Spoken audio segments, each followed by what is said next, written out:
আসসালামু আলাইকুম। আশা করি সবাই ভালো আছেন। আলহামদুলিল্লাহ আমিও ভালো আছি। আজকে আপনাদের সামনে একটা অনেক গুরুত্বপূর্ণ টপিক নিয়ে আসলাম। সেটা হলো অ্যান্টিবায়োটিক রেসিস্ট্যান্ট। এটা আমরা অনেকেই জানি না অ্যান্টিবায়োটিক রেসিস্ট্যান্ট কি। আসুন আজকে আমরা এই সম্পর্কে একটা সম্পূর্ণ ক্লিয়ার ধারণা নেওয়ার চেষ্টা করি। বর্তমানে আমরা অসুস্থ হলেই বা একটু কোনো সমস্যা হলেই ডাক্তারের পরামর্শ ছাড়াই আমরা অ্যান্টিবায়োটিক খাই। কিন্তু এই অ্যান্টিবায়োটিকের যে আপনার কতটা ক্ষতিকর প্রভাব আছে সেটা কি আমরা জানি? হয়তোবা জানি না। জানলে হয়তোবা কখনোই আমরা ডাক্তারের পরামর্শ ছাড়া খেতাম না।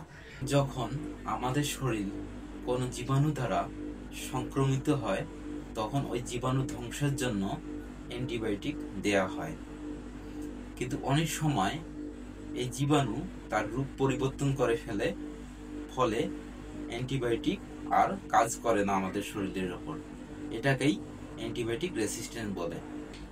এখন মূল বিষয় হইতেছে জীবাণুর এই রূপ পরিবর্তনের জন্য দায়ী আমরা।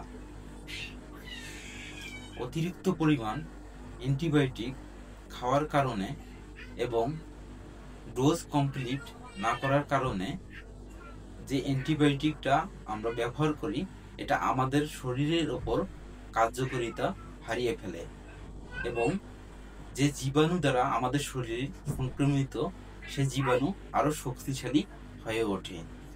ফলে অ্যান্টিবায়োটিক আমাদের শরীরের ওপর আর কাজ করতে চায় না। এর ফলে আমাদের অসুস্থতার হার বেড়ে যায়, এমনকি মৃত্যুর ঝুঁকি পর্যন্ত বেড়ে যায়। তাই আমাদের সকলকে সতর্ক এবং সচেতন হতে হবে।